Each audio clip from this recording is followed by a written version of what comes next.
नमस्कार साथियों, स्वागत है आपका अपने ऑनलाइन प्लेटफॉर्म वॉरियर विल पर। तो दोस्तों, साइंस के अंदर आज हमारा जो टॉपिक रहने वाला है, जिसका नाम है पाचन तंत्र। बायोलॉजी के अंदर हमने 3 से 4 टॉपिक पढ़ लिए हैं। आज अपना ये टॉपिक है जिसका नाम है पाचन तंत्र, डाइजेस्टिव सिस्टम। देखिए, इंपॉर्टेंट टॉपिक है। एक क्वेश्चन कोई भी एग्जाम दे लो, चाहे ऐसे टॉपिक हैं जिनसे क्वेश्चन बनता ही बनता है। तो इम्पोर्टेंट टॉपिक है, बहुत ही शानदार तरीके से इस टॉपिक को तैयार किया गया है। एक भी पॉइंट मैंने छोड़ा नहीं है। आप चाहे एसएससी दिल्ली पुलिस तक कोई भी एग्जाम दे लेना, आपको यहाँ से बाहर क्वेश्चन नहीं मिलेगा। तो जितने भी बच्चे हैं वास्तव में तैयारी करना चाहते हैं, तो इन चीजों को पढ़ना। चैनल पर नए हो तो चैनल को सब्सक्राइब जरूर करना। अगर आप थोड़ा बहुत पढ़ रहे हो, हमसे फायदा हो रहा है आपको, तो चैनल को सब्सक्राइब जरूर कर देना। ये पीडीएफ पूरी पूरी आपको टेलीग्राम पर मिल जाएगी। तो टेलीग्राम जो चैनल है उसका लिंक वीडियो के डिस्क्रिप्शन में दिया गया है, ज्वाइन जरूर कर लेना। तो चलिए शुरुआत करते हैं इस टॉपिक की। बहुत शानदार टॉपिक है। इसके अंदर देखो, पाचन तंत्र और पाचन तंत्र की एक रंगीन यात्रा। किस प्रकार की रंगीन यात्रा है, इधर देख रहे हो आप, ये हमारा पाचन तंत्र है। सर, पाचन तंत्र होता क्या है? हम जो भोजन खाते हैं उसका पाचन तो होता ही है, और उस पाचन में हमारे शरीर के कौन कौन से अंग होते हैं जो उसके अंदर शामिल होते हैं भोजन को पचाने में। इस पूरे सिस्टम को एक नाम दे दिया गया, पाचन तंत्र, डाइजेस्टिव सिस्टम। और इसके अंदर कौन कौन से अंग शामिल होते हैं, उन सबको आज अपन पढ़ने वाले हैं। भोजन का पाचन, अरे अपन जो भोजन लेते हैं वो जटिल होता है, और उसको सरल कार्बनिक पदार्थों में तोड़ना ही पाचन है। और उससे पाचन से हमारे शरीर को ऊर्जा मिलती है, और उस ऊर्जा से अपन कार्य करते हैं। ये तो प्रोसेस होती है। जिस प्रकार एक गाड़ी चलती है, तो गाड़ी को ऊर्जा देने के लिए उसके अंदर अपन पेट्रोल डालते हैं। क्यों डालते हैं? बिना पेट्रोल के उसको ऊर्जा नहीं मिलेगी। पेट्रोल बर्न होता है और उससे उससे ऊर्जा मिलती है, जिससे गाड़ी आगे दौड़ती है। सेम उसी प्रकार अपन भोजन खाते हैं। भोजन के अंदर जो अच्छी चीजें होती हैं, बहुत सारी चीजें होती हैं, कार्बोहाइड्रेट, वसा, प्रोटीन, खनिज, लवण, जल वगैरह, वो जलते हैं। जलने के बाद हमें ऊर्जा प्राप्त होती है, और ऊर्जा प्राप्त होने के बाद हम हमारे शरीर से वर्कआउट करते हैं, कार्य करते हैं, हमें एनर्जी मिलती है, काम करते हैं हम। तो ये सारी चीजें पाचन तंत्र के अंदर अपन पढ़ने वाले हैं। तो चलिए शुरुआत करते हैं। किस प्रकार की ये रंगीन यात्रा है, मैं आप एक बार को दिखा देता हूँ। देखिए, बहुत शानदार तरीके से इस टॉपिक को तैयार किया गया है, आपको पढ़कर मजा आ जाएगा। देखो, रियल में रंगीन यात्रा है ये, ऐसा आपने कभी नहीं पढ़ा होगा इससे पहले। और अंत में क्वेश्चन भी है, किस प्रकार के क्वेश्चन बनते हैं इस टॉपिक से, वो सभी चीजें मैं आपको करवाऊंगा। तो चलो शुरुआत करते हैं। सबसे पहले मैं बात कर लेता हूँ पाचन तंत्र की परिभाषा क्या होती है, पाचन तंत्र का अध्ययन किसमें किया जाता है। तो सबसे पहले पाचन तंत्र का अध्ययन क्या कहलाता है, याद रखना, गैस्ट्रोलॉजी। पाचन तंत्र का अध्ययन क्या कहलाता है? गैस्ट्रोलॉजी। सबसे पहला सबसे छोटा क्वेश्चन यही बनता है, पाचन तंत्र का अध्ययन गैस्ट्रोलॉजी कहलाता है। पाचन होता क्या है? जटिल कार्बनिक पदार्थों को सरल कार्बनिक पदार्थों में टूटना ही पाचन कहलाता है। जटिल कार्बनिक पदार्थों का सरल कार्बनिक पदार्थों में टूटना पाचन कहलाता है। ये इसकी परिभाषा है। कोई नहीं पूछने वाला, लेकिन टॉपिक की जब शुरुआत होती है तो ये कुछ चीजें बतानी पड़ती है जो होती फालतू की है। आगे चलो, मैं कुछ और बातें कर लेता हूँ। मनुष्य के शरीर में विभिन्न कार्यों के लिए निम्नलिखित पोषक पदार्थों की आवश्यकता होती है। मनुष्य के शरीर में अलग अलग कार्यों के लिए अलग अलग पोषक तत्वों की आवश्यकता होती है क्या? बिल्कुल होती है। अगर नहीं होती तो अपन अलग अलग चीजें नहीं खाते, पानी नहीं पीते, कार्बोहाइड्रेट नहीं खाते, प्रोटीन नहीं खाते, वसा नहीं खाते। ये इन चीजों की आवश्यकता होती है हमें। सबका अलग अलग काम होता है। किसी एक से सभी काम नहीं हो सकते। सबको अलग अलग डिवाइड किया गया है, इसको ये करना है, इसको ये करना है, इस प्रकार है। तो हमारे शरीर के अंदर, मनुष्य के शरीर में विभिन्न कार्यों के लिए, यानी अलग अलग कार्यों के लिए निम्नलिखित पोषक पदार्थों की क्या हो जाती है? आवश्यकता हो जाती है। जैसे कार्बोहाइड्रेट हो गया, वसा हो गई, प्रोटीन, विटामिन, खनिज, लवण और जल। इन सब की आवश्यकता होती है क्या? बिल्कुल सब की आवश्यकता होती है। इन एक की कमी से हमारा शरीर रोग ग्रसित हो जाता है। अगर एक की कमी हो गई ना, तो हमारे शरीर के अंदर कोई न कोई रोग हो जाता है। सबका अलग अलग कार्य होता है, कोई कुछ करता है, कोई कुछ करता है। कुछ ऐसे हैं जिससे ऊर्जा नहीं मिलती, जैसे विटामिन हो गया, खनिज लवण हो गई, जल हो गए, इनसे ऊर्जा नहीं मिलती है हमारे शरीर को, फिर भी इनकी आवश्यकता होती है। जल से ऊर्जा नहीं मिलती शरीर को, लेकिन जितने भी रासायनिक जो अभिक्रियाएं होती है हमारे शरीर के अंदर, जैव रासायनिक अभिक्रियाएं, वो जल से ही संपन्न होती हैं। सर ऊर्जा नहीं मिलती फिर भी जल की आवश्यकता, बिल्कुल फिर भी हमारे शरीर को जल की आवश्यकता होती है, बहुत ज्यादा आवश्यकता होती है। दिन भर में हम जल पीते रहते हैं लेकिन ऊर्जा नहीं मिलती। सर ये कैसी बात हुई? ये वैसी बात हुई जैसे अपन कोई मकान बना रहे हैं, तो मकान बिना पानी के मकान बन सकता है क्या? सर बिना पानी के तो मकान नहीं बन सकता, पानी की हर जगह आवश्यकता होती है। और पानी से मकान बन सकता है क्या? सर पानी से तो मकान नहीं बन सकता, केवल पानी से नहीं बन सकता। लेकिन बिना पानी के नहीं बन सकता तो पानी से भी नहीं बन सकता। सेम उसी प्रकार हमारे शरीर को इसकी ऊर्जा की आवश्यकता तो नहीं है, लेकिन बिना पानी के भी शरीर के अंदर बहुत सारी ऐसी जैव रासायनिक अभिक्रियाएं होती है जो बिना पानी के संपन्न नहीं हो सकती। और अपने को शरीर के अंदर विभिन्न प्रकार की जो अभिक्रियाएं हैं उनसे ऊर्जा मिलती है, वो बिना पानी के संपन्न नहीं हो सकती, इसलिए इस पानी की आवश्यकता होती है। तो इन सभी की आवश्यकता होती है, किस प्रकार होती है, किस प्रकार सभी चीजों को मैं आपको स्टेप बाय स्टेप बताता चलूंगा। देखो, भोजन के पाचन की संपूर्ण प्रक्रिया कितने चरणों में संपन्न होती है? 5 चरणों में संपन्न होती है। इंपॉर्टेंट है, यहां से एक क्वेश्चन बार बार पूछा ही जाता है, एसएससी हो, दिल्ली पुलिस हो, इन एग्जामों में और रेलवे के एग्जामों में यहां से एक क्वेश्चन पूछ लिया जाता है। भोजन के पाचन की संपूर्ण प्रक्रिया 5 चरणों में संपन्न होती है। वो 5 चरण कौन कौन से हैं? देखो, अंतर्ग्रहण सबसे पहला है, अंतर्ग्रहण, पाचन, अवशोषण, स्वांगीकरण और मल परित्याग। सबसे पहले अपन क्या करते हैं? भोजन को मुख के अंदर रखते हैं, भोजन को सबसे पहले मुख के अंदर रखते हैं और पूरी प्रक्रिया हमारे शरीर के भीतर घूमती घूमती अंत में मल त्याग तक की जो प्रोसेस है ना, उसको 5 चरणों में विभक्त कर दिया गया है। नई चीज कुछ नहीं है इसके अंदर। वो 5 चरण में सबसे पहले है अंतर्ग्रहण। तो अंतर्ग्रहण की बात करें तो देखो, भोजन को मुख में लेना ही अंतर्ग्रहण है, भोजन को मुख में लेना ही अंतर्ग्रहण है, सबसे पहला चरण। पाचन, पाचन क्या है अभी तो पढ़ा है, भोजन को छोटे छोटे कणों में तोड़ना ही पाचन कहलाता है, भोजन को छोटे छोटे कणों में तोड़ना पाचन कहलाता है। अवशोषण, पचे हुए भोजन का रक्त में पहुंचना, पचे हुए भोजन के अंदर जो अच्छे पोषक पदार्थ होते हैं वो हमारे शरीर के अंदर रक्त में मिल जाते हैं, वहीं से तो अपने को ऊर्जा मिलती है, वो क्या कहलाता है? अवशोषण कहलाता है। फिर होता है स्वांगीकरण, ऊर्जा का उपयोग करना यानी कार्य करने के लिए। स्वांगीकरण है उससे जो मुख्य पोषक पदार्थ होते हैं उनका क्या करना? ऊर्जा के रूप में उपयोग करना, और इसे क्या कहा गया है? स्वांगीकरण। एक है मल परित्याग, जो अंतिम रूप से है मल परित्याग, अपचे भोजन को त्यागना, ये मल परित्याग। तो ये क्रम याद रखना ऊपर से नीचे, बार बार एग्जाम में क्वेश्चन पूछ लिया जाता है, यहाँ से इनको आगे पीछे लेकर पूछ लिया जाता है प्रश्न। तो अंतर्ग्रहण, पाचन, अवशोषण, स्वांगीकरण और मल परित्याग, पांचों को याद रखना, पांचों चरणों को, और किसका क्या काम होता है। चलो नेक्स्ट चलते हैं। अब देखो, पाचन तंत्र का परिचय, 33 फीट लंबा महामार्ग। अब हमारा जो भोजन है ना, अंतर्ग्रहण से लेकर मल परित्याग तक की जो पूरी पाइपलाइन है ना, वो 33 फीट लंबी पाइप होती है, और इसके अंदर से हमारा भोजन घूमता घूमता चला जाता है। तो ये किस प्रकार कौन सा क्रम होता है इसकी मैं चर्चा कर लेता हूँ। तो ये देखो, ये है अंतर्ग्रहण, यानी सबसे पहले अपन मुख के अंदर भोजन को क्या करते हैं? ग्रहण करते हैं।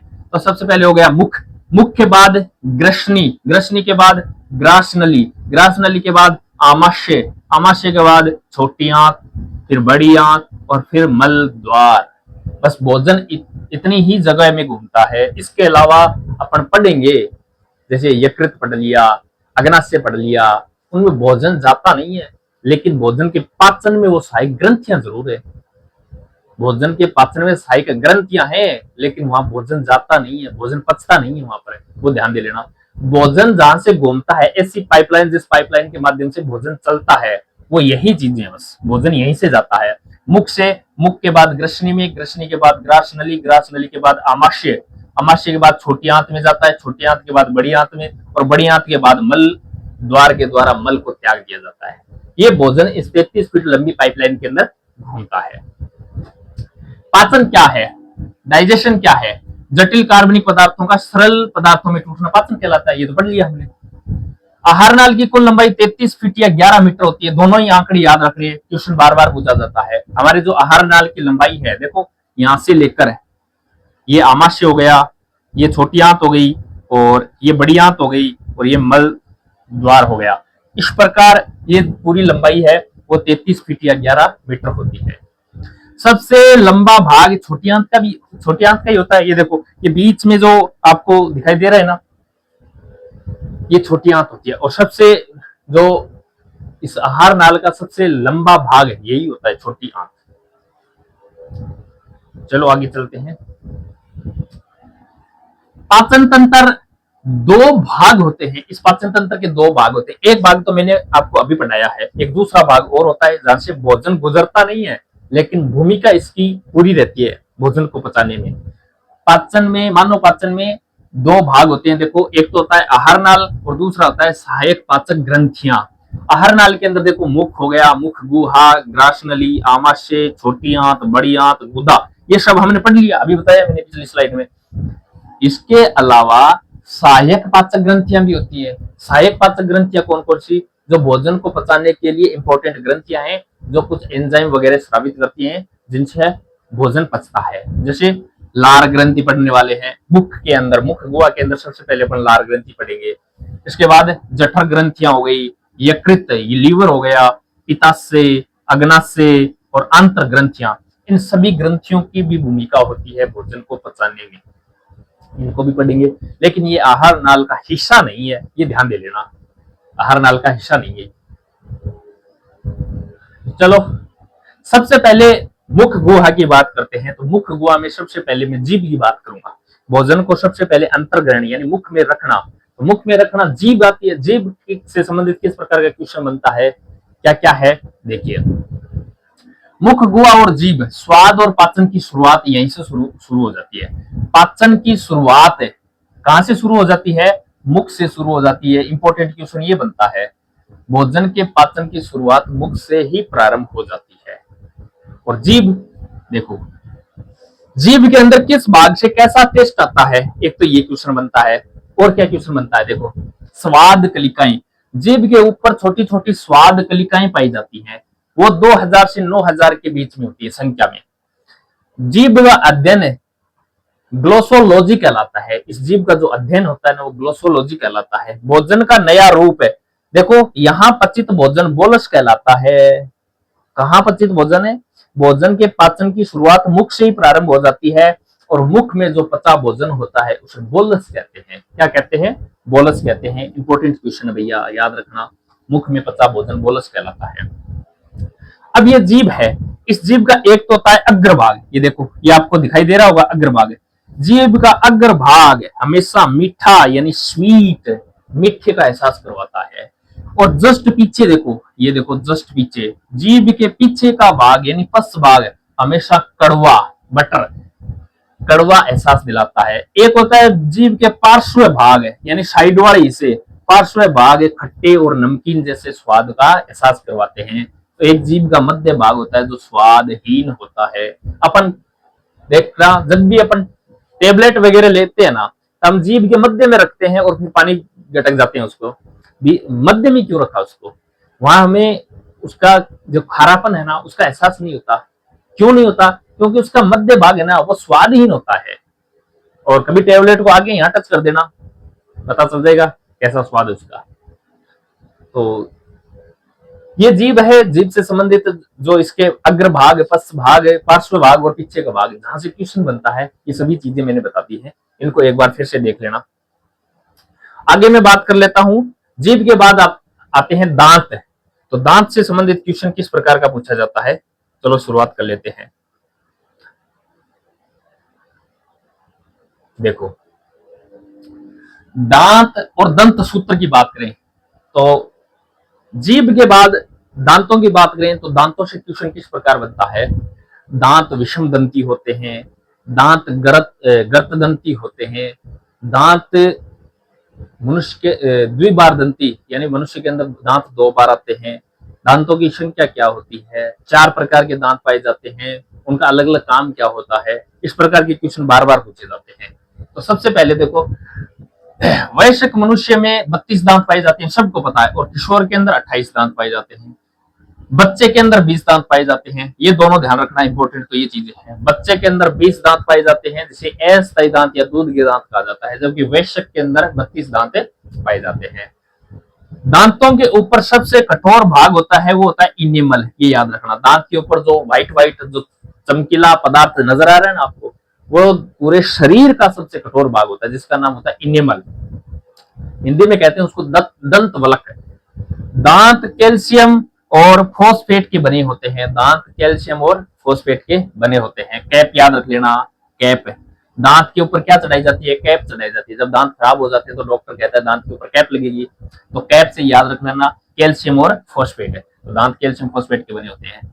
ये 4 प्रकार के दांत पाए जाते हैं अपने। सबसे पहला है कृतनक जिसे इंसाइजर कहा जाता है, दूसरा है रदनक जिसे केनाइन कहा जाता है, तीसरा है अग्र च्वणक जिसे प्रीमोलर कहा जाता है, च्वणक जिसे मोलर कहा जाता है। ये शेप है, सबसे जो आगे का दांत है वो इसी शेप का होता है। कृंतक जिसे इंसाइजर कहा जाता है, संख्या में 8 होते हैं। इसका कार्य क्या होता है, काटना भैया। कार्य क्या होता है, काटना। अपन जब भी मूली गाजर वगैरह खाते हैं तो आगे से काट देते हैं उनको, तो इनका कार्य काटना ही होता है। रदनक है, केनाइन, इनकी संख्या 4 होती है। इसका कार्य होता है चीरना। हम कुछ चीज कोई भी वस्तु होती है उसको चीरने का काम करते हैं, तो साइड से पकड़ते हैं ना, तो ये चीरने वाले जो नुकीले दांत होते हैं ये होते हैं वो रदनक। इसके बाद होता है अग्र च्वणक या प्रीमोलर, जिनकी संख्या 8 होती है। कार्य होता है इसका बारीक तोड़ना या पीसना। च्वणक मोलर संख्या 12 होती है, इसका काम भी पीसना ही होता है। तो ये दांत से संबंधित क्वेश्चन है। अब एक क्वेश्चन पूछा जाता है कि बच्चों में दंत सूत्र और वयस्क में दंत सूत्र से संबंधित है। सूत्र है, अब सूत्र क्यों मैंने बोला, क्योंकि इनके क्वेश्चन पूछ लिया बच्चों में कौन से कितने दांत होते हैं, वयस्क में कौन से कितने दांत होते हैं। तो इंसाइजर, केनाइन, प्रीमोलर और मोलर से एक सूत्र बनता है और उस सूत्र को मैं बता देता हूं। ये देखो, दूध के दांतों की संख्या कितनी होती है, 20 होती है, जबकि वयस्क में दांतों की संख्या कितनी होती है, 32 होती है। इंसाइजर, केनाइन, प्रीमोलर और मोलर मैंने इस प्रकार लिखा है। तो दूध के दांत बोल दो या बच्चों के दांत बोल दो, इसका जो सूत्र होता है 2102 बटा 2102 गुणा 2। तो देखो यहां से एक क्वेश्चन बार बार ये पूछा जाता है, बच्चे में कौन से दांत नहीं पाए जाते हैं। तो ये प्रीमोलर वाला देखो 0 0, तो नोट है, नोट याद रख लेना। बच्चों में, किसमें, बच्चों में जो प्रीमोलर दांत होते हैं ना, बच्चों में प्रीमोलर दांतों की संख्या 0 होती है, 0 होती है। ये ध्यान रखना, बच्चों में कौन से दांत नहीं पाए जाते, प्रीमोलर अग्र च्वणक दांत नहीं पाए जाते। इसके अलावा स्थायी दांतों का होता है 21 23 गुणा 2, ये भी याद रख लेना, इंपॉर्टेंट है। ये तो सभी होते हैं, यहां से क्वेश्चन आता है, यहां से भी क्वेश्चन आता है। ये दंत सूत्र याद रख लेना सीधा सीधा। इसके आगे मैं बात कर लेता हूं लार ग्रंथियां। मुख के अंदर जीभ पढ़ लिया, दांत पढ़ लिया, अब लार ग्रंथियां, लार ग्रंथियों से संबंधित क्वेश्चन पूछा जाता है। मुख में 3 प्रकार की लार ग्रंथियां पाई जाती हैं, कौन कौन सी, देखो संख्या में 6 होती है लेकिन जोड़ी में 3 जोड़ी लार ग्रंथियां पाई जाती है। पेरोडिट ग्रंथि सबसे बड़ी होती है, मात्रा 1.5 लीटर प्रतिदिन लार का स्राव करती है।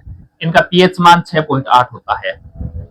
सबसे पहले और सबसे बड़ी लार ग्रंथि पाई जाती है पेरोडिड ग्रंथि। ये देखो नजर आ रही होगी आपको, ये पेरोडिड ग्रंथि है जो सबसे बड़ी लार ग्रंथि होती है। 2 नंबर पर होता है सब मैंडिबुलर ग्रंथि, 2 नंबर पर सब मैंडिबुलर ग्रंथि है। 3 नंबर पर होती है सब लिंगुअल ग्रंथि, ये सब लिंगुअल ग्रंथि। ये 3 प्रकार की ग्रंथि पाई जाती है। इन ग्रंथियों से 2 एंजाइम स्रावित होते हैं। कौन कौन से एंजाइम, एंजाइम देखो, एक तो होता है टाइलिन और एक होता है लाइसोजाइम। टाइलिन एंजाइम को एमाइलेज भी कहा जाता है। टाइलिन एंजाइम और लाइसोजाइम एंजाइम के कार्य क्या क्या होते हैं, इंपॉर्टेंट क्वेश्चन यहां से पूछा जाता है। जो टाइलिन एंजाइम होता है ना, ये स्टार्च को माल्टोज में बदलता है। टाइलिन एंजाइम क्या करता है, स्टार्च को माल्टोज में बदलता है। वहीं लाइसोजाइम एंजाइम सूक्ष्म जीवों का क्या करता है, विनाश करता है। लाइसोजाइम एंजाइम सूक्ष्म जीवों का विनाश करता है। ये लाइसोजाइम एंजाइम याद रखना, हमारे आंसू और हमारी जो पसीना होता है ना उसमें भी पाया जाता है। तो ये दोनों एंजाइम याद रखना है।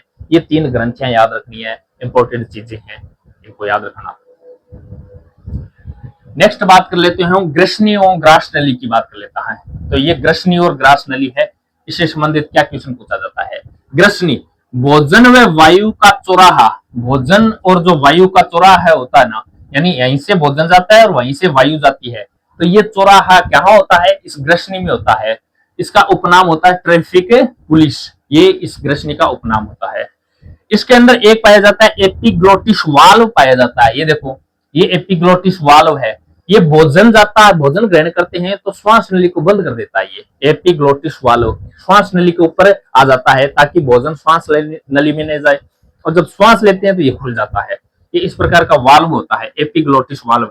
भोजन को श्वास नली में जाने से क्या करता है, रोकता है, और इसका उपनाम होता है ट्रैफिक पुलिस। एक होता है ग्रास नली। ग्रास नली, इसके अंदर कर्माकुंचन गति से भोजन फिसलता है और कोई पाचन नहीं होता है। इनके अंदर पाचन नहीं होता है, और ग्रास नली के अंदर भोजन है वो कर्माकुंचन गति से आगे बढ़ता है। सर कर्माकुंचन गति कौन सी गति होती है? देखो ये भोजन है नीचे जा रहा है, तो ये देखो कर्माकुंचन गति यही होती है। इस प्रकार कोई नली होती है, ये इस प्रकार गति करती है। ये भोजन है, ये अब यहां से पिचक जाएगी तो ये भोजन यहां जाएगा, यहां से पिचक जाएगी तो ये भोजन यहां जाएगा। इस प्रकार कर्माकुंचन गति होती है, और कर्माकुंचन गति के द्वारा भोजन आगे से आगे जाता है, आमाशय में चला जाता है फिर। तो ये ग्रास नली है, कर्माकुंचन गति इसमें होती है। याद रख लेना इन चीजों को। इसके आगे मैं बात कर लेता हूं।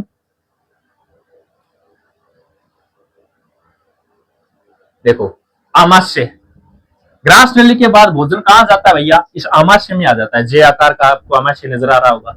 आमाशय में जे आकार का एसिड चेंबर होता है। ये भोजन का नया रूप यहाँ कायम कहलाता है। आमाशय में जो भोजन होता है ना, उस भोजन को कायम कहते हैं। मुख में भोजन था उसे बोलस कहते थे, जबकि आमाशय में जो भोजन है उसको कायम कहते हैं। दोनों इंपॉर्टेंट क्वेश्चन है।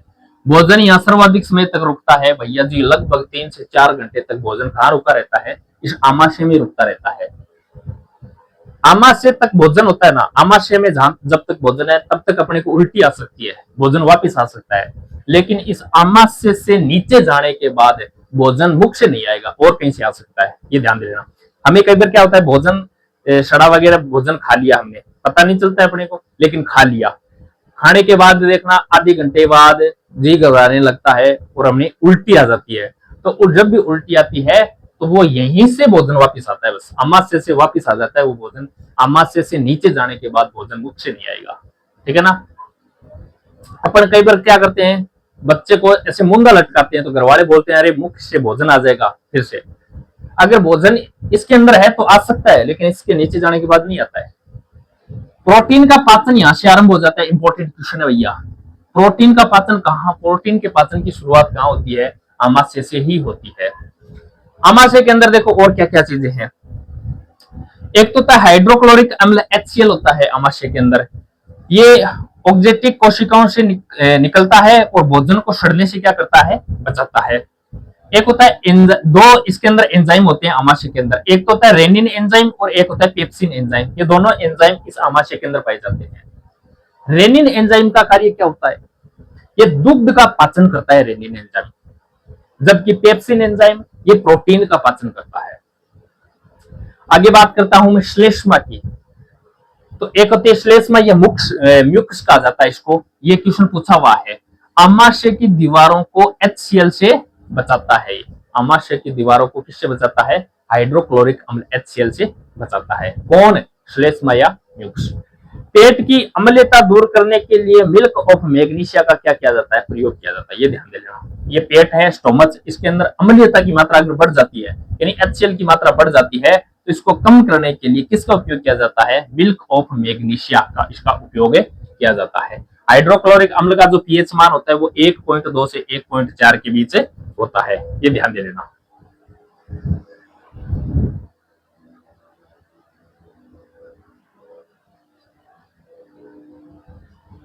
चलो आगे चलते हैं, नेक्स्ट पढ़ लेते हैं क्या है।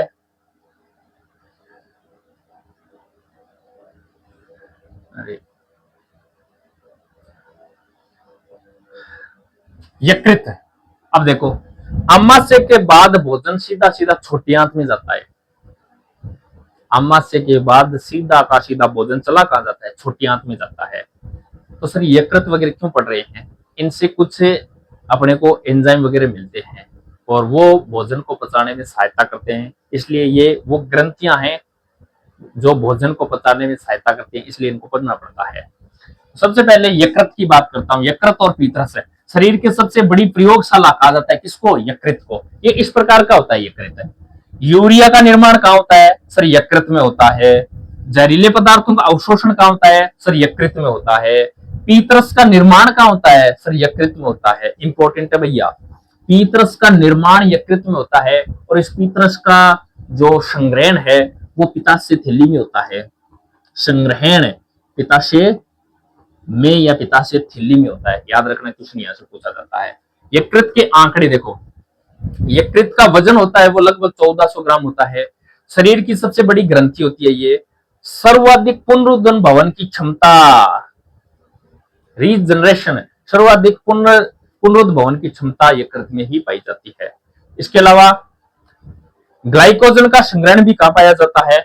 ग्लाइकोजन का संग्रहण भी यकृत में होता है। ग्लूकोज को ग्लाइकोजन में बदलना इंसुलिन का काम होता है। ये इंसुलिन हार्मोन होता है जो ग्लूकोज को ग्लाइकोजन में बदलता है, और ग्लाइकोजन एकत्रित कहां होता है? इस यकृत में होता है। जब इंसुलिन हार्मोन की कमी हो जाती है तो फिर मधुमेह रोग हो जाता है।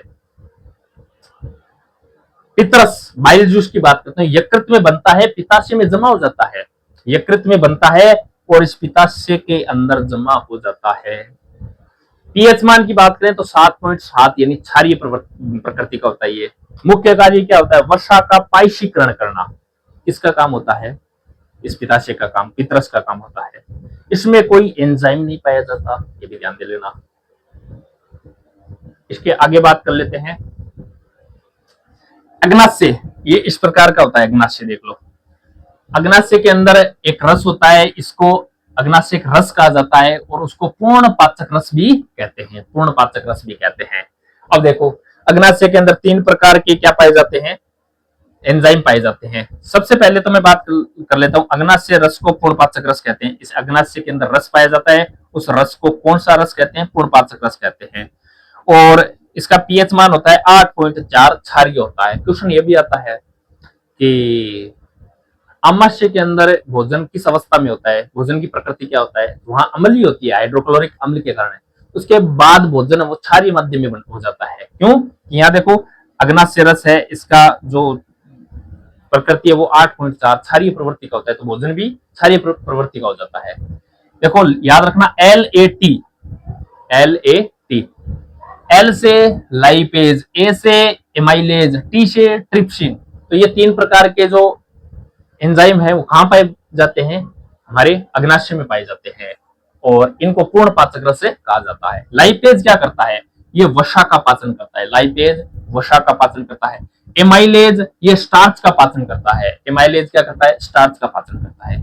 ट्रिप्सिन एंजाइम ये प्रोटीन का पाचन करता है। तो LAT याद रखना इनको। आगे चलो बात कर लेते हैं छोटी आंत। तो ये इस प्रकार हमारी छोटी आंत होती है, जो ये आपको बीच में नजर आ रही होगी, ये छोटी आंत है। इसके बाद ये बड़ा सा पाइप नजर आ रहा है, ये बड़ी आंत है। ये छोटी आंत ऊपर देखो आमाशय से इस प्रकार जुड़ती है। ये छोटी आंत के अंदर ये देखो इंपॉर्टेंट चीजें हैं, मैं बताऊंगा क्या चीजें हैं। देखो एक बार, छोटी आंत की लंबाई 21 फीट या 7 मीटर के आसपास होती है। छोटी आंत की जो लंबाई होती है वो 21 फीट या 7 मीटर के आसपास होती है। भोजन का नया रूप यहाँ काइल कहलाता है। क्या कहलाता है? छोटी आंत के अंदर जो भोजन का नया रूप है वो काइल कहलाता है। इसके 3 भाग होते हैं, याद रखना। इसके 3 भाग, छोटी आंत को 3 भागों में विभाजित किया जाता है। शॉर्ट याद रखना, DJI, डेड्यूनम, जेजुनम और एलियम। ये छोटी आंत के 3 भाग होते हैं। हिंदी में याद रख सकते हो तो ग्रहणी, मध्यांतर और क्षुधांतर, ये छोटी आंत के 3 भाग होते हैं। मुख्य कार्य क्या क्या होते हैं? भोजन का पूर्ण पाचन व अवशोषण कहां होता है? भैया जी छोटी आंत में होता है। भोजन का पूर्ण पाचन व अवशोषण इस छोटी आंत के अंदर ही होता है। रसांकुर जिसे विली कहा जाता है, ये वही चीज है, रसांकुर या फिर विली, VLLI, विली, ये है वो। अवशोषण का मुख्य कार्य करते हैं जिससे सतह का क्षेत्रफल बढ़ जाता है। तो अवशोषण का मुख्य कार्य रसांकुर या विली करते हैं और ये छोटी आंत के अंदर पाए जाते हैं। ठीक है ना? और ये क्षेत्रफल को भी बढ़ाने का काम करते हैं। आगे बात करें अपन बड़ी आंत की, तो ये जो बड़ा सा पाइप नजर आ रहा है आपको, ये बड़ी आंत है। बड़ी आंत के अंदर जल का संरक्षण और विटामिन का संश्लेषण होता है, ये थोड़ा ध्यान रखना। बड़ी आंत के अंदर भोजन का पाचन नहीं होता है, तो सर क्या होता है? एक तो होता है जल का संरक्षण और एक होता है विटामिन संश्लेषण। बड़ी आंत की लंबाई 6 फीट या 1.5 मीटर होती है। यहाँ भोजन का पाचन नहीं होता है, वेरी इंपॉर्टेंट है, बड़ी आंत के अंदर भोजन का पाचन नहीं होता है। जल का अवशोषण होता है, ये याद रखना, भोजन से अतिरिक्त जल का संरक्षण। विटामिन का संश्लेषण होता है, ये भी याद रखना। ई कोलाई जीवाणु द्वारा विटामिन के व विटामिन बी12 का निर्माण कहाँ होता है? इस बड़ी आंत के अंदर ही होता है। कौन से जीवाणु के द्वारा? ई कोलाई जीवाणु के द्वारा। जिस प्रकार छोटी आंत के 3 भाग थे, DJI, डेडुनम, जेजुनम, इलियम, इसी प्रकार बड़ी आंत के भी 3 भाग होते हैं, सीकम, कोलन और रेक्टम। सीकम, कोलन और रेक्टम, याद रखना, शॉर्ट ट्रिक याद रख लेना, ये सीकम, कोलन, रेक्टम, बड़ी आंत के भी 3 भाग होते हैं। एक सीकम याद रखना, ये सीकम भाग छोटी आंत से जुड़ता है। जो सीकम भाग होता है ना, वो छोटी और बड़ी आंत का जोड़ता है। छोटी और बड़ी आंत के बीच का जो जॉइंट होता है ना, वो सीकम भाग ही होता है। ये क्वेश्चन पूछ लिया जाता है। एक याद रखना, अपेंडिक्स वाला, सीकम के शीर्ष पर स्थित एक अवशेषी अंग होता है। सीकम के शीर्ष पर है, देखो ये छोटी आंत है, देखो ये व्हाइट व्हाइट छोटी आंत है ना, ये छोटी आंत और बड़ी आंत है, ये सीकम भाग से जुड़ती है, दोनों यहाँ जुड़ रही हैं। और यहाँ सीकम भाग पर ही एक ये देखो, ये नजर आ रही है आपको, क्या यही है? अपेंडिक्स है। अपन कहते हैं अपेंडिक्स का ऑपरेशन हुआ है, तो ये अपेंडिक्स होती है, सीकम भाग है। सीकम के शीर्ष पर स्थित एक अवशेषी अंग होता है, बस सीकम के शीर्ष भाग पर होता है। ये क्या करता है? ये कभी कभी क्या होता है, यहाँ से अपनी लंबाई बढ़ाने लग जाता है, तो ये पेट के अंदर दर्द करता है, डॉक्टर इसको काट देता है, यही इसका अपेंडिक्स का ऑपरेशन होता है, और कुछ नहीं है। चलो आगे चलते हैं, आगे और क्या है? पाचक रस। अब देखो, पाचक रस को एक की सारणी में दर्शाया गया है। देखो, मुख के अंदर लार ग्रंथियां, टाइलिन और लाइसोजाइम, 2 प्रकार के जो एंजाइम थे, इनको स्टार्च का पाचन करना और जीवाणु का नाश करना। ये स्टार्च का पाचन करता है और ये जीवाणु का नाश करता है। आमाशय के अंदर बात करते हैं तो जठररस होता है, पेप्सिन और रेनिन, ये 2 एंजाइम होते हैं, और हाइड्रोक्लोरिक अम्ल होता है। प्रोटीन, दूध पाचन और अम्लीय माध्यम में होता है भोजन। यकृत यानी लीवर की बात करें तो पीतरस का निर्माण करता है, 7.7 इसका पीएच मान होता है, और पीतरस है वो पित्ताशय में एकत्रित होता है, कोई एंजाइम नहीं पाया जाता है। और वसा का क्या करता है? ये पायशीकरण करता है। अग्नाशय की बात करते हैं तो अग्नाशय रस, जिसे पूर्ण पाचक रस कहा जाता है, इसके अंदर LTA, लाइपेज, एमाइलेज और ट्रिप्सिन पाए जाते हैं, जो वसा, स्टार्च और प्रोटीन का पाचन करते हैं, इसलिए इसको पूर्ण पाचक रस कहा जाता है। इन सबको एक स्लाइड में दर्शा दिया गया है, जो मुख्य चीजें हैं उनको। चलो आगे चलते हैं।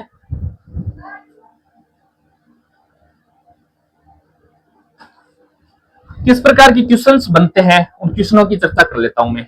देखो 10 से 15 क्वेश्चन है, इस टॉपिक से किस प्रकार के क्वेश्चन बनते हैं, उन क्वेश्चनों की चर्चा कर लेता हूं। सबसे पहला क्वेश्चन देखो, बड़ी आंत का मुख्य कार्य क्या होता है? अरे जल का अवशोषण करना, पाचन का नहीं, पाचन नहीं, याद रखना, बड़ी आंत में पाचन नहीं होता है, जल का अवशोषण होता है। HCl श्रावण आहार नाल के किस भाग में होता है? अरे आमाशय में होता है HCl। तो आमाशय में पाचन के बाद भोजन को किस नाम से जाना जाता है? काइम नाम से जाना जाता है। विषाक्त भोजन अविषाक्त करने का कार्य करता है लीवर करता है भैया, यकृत। किसे ट्रैफिक पुलिस में नाम से जाना जाता है? एपिग्लोटिस ढक्कन को ट्रैफिक पुलिस नाम से जाना जाता है। और क्या है देखो, अरे खोजा भाई, नेक्स्ट है, निम्नलिखित में से कौन सा एंजाइम केवल बच्चों में स्रावित होता है? तो रेनिन एंजाइम जो बच्चों में स्रावित क्या होती है, क्यों होता है? क्योंकि ये दूध का पाचन करता है। किसका पाचन करता है? दूध का पाचन करता है, केवल बच्चों में स्रावित होता है। लार में कौन सा एंजाइम पाया जाता है? तो टाइलिन और लाइसोजाइम दोनों एंजाइम पाए जाते हैं। वसा का पायशीकरण या इमल्सीकरण कौन करता है? तो पीतरस करता है। लार का पीएच मान क्या होता है? 6.8 है, 6.8 होता है। यूरिया का निर्माण कौन सा अंग करता है? तो यूरिया का निर्माण यकृत ही करता है। चलो एक स्लाइड और है, इसको देख लेते हैं।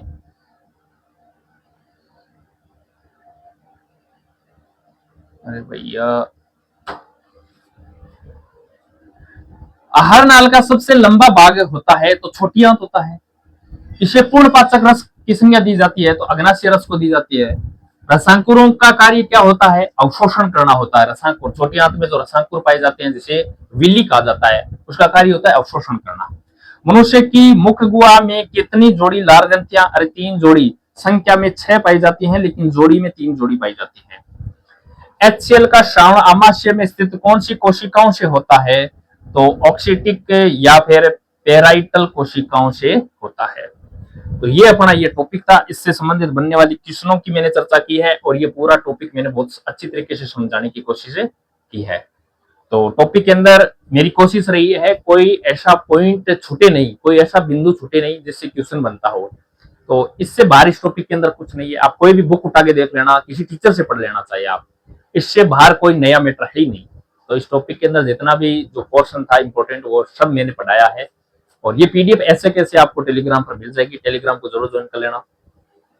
वीडियो अच्छा लगे तो लाइक जरूर करना, एक प्यारा सा कमेंट करना और चैनल पर नए हो तो सब्सक्राइब जरूर कर देना, अपने दोस्तों को शेयर करना। आज के लिए इतना ही। जय हिंद, जय भारत।